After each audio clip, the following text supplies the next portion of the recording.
Hello നമസ്കാരം. താരസ് ഫണർ കിച്ചണിലേക്ക് എല്ലാവർക്കും സ്വാഗതം. നമ്മളിന്നൊരു കായ വറക്കണ വീഡിയോ ഇട്ടാണ് വന്നേക്കണത്. അപ്പോൾ മക്കൾക്ക് കൊണ്ടുപോകാൻ വേണ്ടി ഞങ്ങളുടെ അടുത്ത് തന്നെ വാഴത്തോട്ടമുണ്ട്. അപ്പോൾ ഞാൻ ഇതിക്ക് മുമ്പ് പച്ചക്കറി കൃഷിയുടെയും വാഴ കൃഷിയുടെയൊക്കെ കാണിച്ചിട്ടുണ്ട്. ആ വാഴത്തോട്ടത്തിൽ നിന്ന് നമുക്ക് ഏത്തക്കൊല ഫ്രഷായിട്ട് തന്നെ കിട്ടിയതാണ്. അപ്പോൾ അതിൽ പകുതിയാണ് ഞാൻ എടുത്ത് വറക്കാൻ അരിഞ്ഞു വെച്ചേക്കണത്.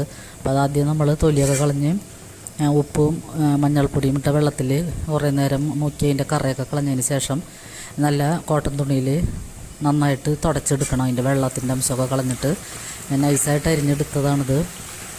എന്നിട്ട് നമ്മൾ ഓയിലാണ് വറക്കണത്. അപ്പോൾ കുറേശ്ശിട്ട് നമുക്ക് വറുത്തെടുക്കാം. അപ്പോൾ മക്കൾക്ക് കൊണ്ടുപോകാനാണ് ഈ കായ ഞാൻ വറക്കണത്. അപ്പോൾ അത് ആ കൊലയിൽ പകുതി ഞാൻ എടുത്ത് വറക്കണുള്ളൂ. മുഴുവനും കൂടി വറക്കാനുള്ള സമയമില്ല. അപ്പോൾ ഈ വീഡിയോ ഞാൻ കുറച്ച് ദിവസം മുമ്പ് എടുത്ത വീഡിയോ ആണ്. ഒരു ജനുവരി 15-ാം തീയതി ഒക്കെ എടുത്ത വീഡിയോ ആണ്. അപ്പോൾ ഞാനത് നിങ്ങളെയും കൂടി കാണിക്കാമെന്ന് വിചാരിച്ചാണ്. അപ്പോൾ ഞാൻ വീഡിയോ ഇടാഞ്ഞ ആ ദിവസങ്ങളിൽ കുറേ പേര്, കുറച്ച് പേരെങ്കിലും എൻ്റെ കമൻറ്റ് ബോക്സിൽ വീഡിയോ എന്താണ് തിരിച്ചു വരാത്തതെന്നൊക്കെ പറഞ്ഞിട്ട് കമൻ്റ് ഇട്ടിട്ടുണ്ടായിരുന്നു. അപ്പോൾ എന്നെ ഓർത്തതിന് അവർക്കെല്ലാവർക്കും പ്രത്യേകം നന്ദിയുണ്ട്. അപ്പോൾ നമുക്ക് അങ്ങനെയൊക്കെ പ്രോത്സാഹനം കിട്ടുമ്പോഴുള്ള നമുക്ക് കൂടുതലും വീഡിയോ ഒക്കെ ഇടാൻ ഉത്സാഹം ഉണ്ടാവുന്നത്. അപ്പോൾ അവർക്കൊക്കെ പ്രത്യേകം നന്ദിയുണ്ട്. അപ്പോൾ ഞാനിങ്ങനെ ചെറിയ ചെറിയ വീഡിയോകളായിട്ട് ഇനിയും ഇടുന്നതായിരിക്കും. അപ്പോൾ നമ്മുടെ കായൊക്കെ വറുത്തിട്ടുണ്ട്. അപ്പോൾ ഇതിൽ ഞാൻ ഉപ്പൊന്നും അധികം ചേർക്കാനുള്ള 2 നുള്ള് ഉപ്പിങ്ങനെ കൈ കൊണ്ട് എടുത്തിട്ടാണ് 2 നുള്ള് മാത്രം ചേർത്തിട്ടുള്ളൂ. കൂടുതൽ ഉപ്പ് ചേർത്ത് കഴിഞ്ഞാൽ നമ്മൾക്ക് ശരീരത്തിന് നല്ലതല്ലല്ലോ. അപ്പോൾ അതുകൊണ്ട് നല്ല ക്രിസ്പി ആയിട്ട് വറുത്ത് കിട്ടിയിട്ടുണ്ട്. അപ്പോൾ നമുക്കിത് ഓയിലിൽ വറുക്കുമ്പോഴാണ് ഇങ്ങനെ ക്രിസ്പി ആയിട്ട് കിട്ടുന്നത്. വെളിച്ചെണ്ണയിൽ വറുക്കുമ്പോൾ ഇതിലും ടേസ്റ്റ് ഉണ്ടാവും, എന്നാലും നമുക്ക് ഇത്തിരി ക്രിസ്പിനെസ് കുറവായിരിക്കും. അപ്പോൾ നമുക്കിത് എല്ലാം വറുത്തെടുത്തതിന് ശേഷം ഞാൻ ഒരു ടിന്നിലിട്ട് അടച്ച് വെക്കുകയാണ്. എന്നിട്ട് മക്കൾ പോകണേക്ക് 2 ദിവസം മുമ്പാണ് പാക്ക് ചെയ്തെടുക്കുകയുള്ളൂ. നന്നായിട്ട് എയർ ടൈറ്റായിട്ട് നമ്മൾ അടച്ചെടുത്ത് വയ്ക്കണം. അപ്പോൾ ഇത് വലിയ കായതുകൊണ്ട് നമുക്കത് മുഴുവനും വറുക്കാൻ പറ്റില്ല. അതിലൊരു 10-15 എണ്ണം എടുത്താണ് ഞാൻ വറുത്തത്. പിന്നെ കായയുടെ തൊലിയൊക്കെ നമുക്ക് തോരൻ വെച്ചാൽ നല്ലതാണ്. പക്ഷെ അതൊന്നും തോരൻ വെക്കാനുള്ള സമയം ഉണ്ടായില്ലായിരുന്നു. അതുകൊണ്ട് അടുത്ത വീട്ടിലെ പശുവിനെ കൊണ്ടിട്ട് കൊടുത്ത്. അപ്പോൾ ഇനിയും അവിടെ കായ നിൽക്കുന്നുണ്ട്. അപ്പോൾ നമുക്ക് ഫ്രഷായിട്ട് അത് പഴുപ്പിച്ച്, ബാക്കിയുള്ളത് നമ്മൾ പഴുത്തതിന് ശേഷം ഒട്ടും തൊലിയൊന്നും കറക്കാതെ നല്ല ഫ്രഷ് പഴമായിട്ടാണ് കിട്ടിയത്. നമ്മുടെ വീടിൻ്റെ അടുത്തൊക്കെ ഇങ്ങനെ പച്ചക്കറിയൊക്കെ കിട്ടാനുണ്ടെങ്കിൽ അതൊക്കെ വാങ്ങിക്കണമെങ്കിൽ നമുക്ക് ഫ്രഷായിട്ട് അങ്ങനെ കഴിക്കാൻ പറ്റും. അപ്പോൾ നമുക്ക് ഈ കായൊക്കെ വറുത്തെടുക്കാം.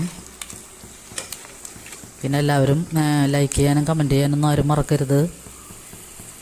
അപ്പോൾ നിങ്ങളുടെ സപ്പോർട്ട് ഉണ്ടെങ്കിലാണ് ഇനിയും നമ്മൾക്ക് എല്ലാവർക്കും അങ്ങോട്ടും ഇങ്ങോട്ട് സപ്പോർട്ട് ഉണ്ടെങ്കിലാണ് വീഡിയോ ഒക്കെ ഇടാൻ നല്ല ഉത്സാഹം ഉണ്ടാവുള്ളൂ.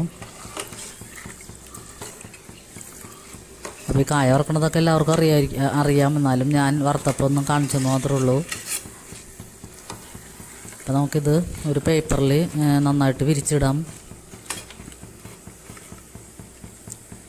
എന്നിട്ടൊന്ന് ചൂട് ഒന്ന് പോയതിന് ശേഷമാണ് ടിന്നിലൊക്കെ മാറ്റാൻ പറ്റുള്ളൂ. നല്ല കിലുങ്ങണ പരുവത്തിലാണ് കായ വറുത്ത് കിട്ടിയേക്കണത്. പിന്നെ ഞാൻ മഞ്ഞൾപ്പൊടിയൊന്നും വേറെ ചേർത്തിട്ടില്ല.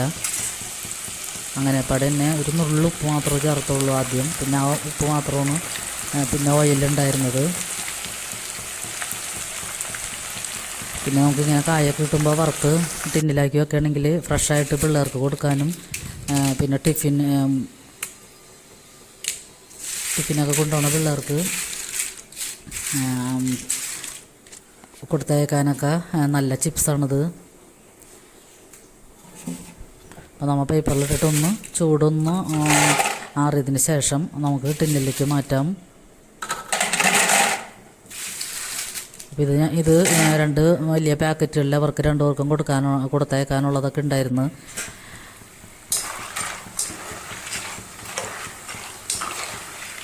അപ്പോൾ ഇതുവരെ സപ്പോർട്ട് ചെയ്ത എല്ലാവർക്കും നന്ദിയുണ്ട്. അപ്പോൾ ഇനിയും നിങ്ങളുടെ സപ്പോർട്ട് പ്രതീക്ഷിക്കുന്നു. അപ്പോൾ എല്ലാവർക്കും ഒരുപാട് നന്ദി.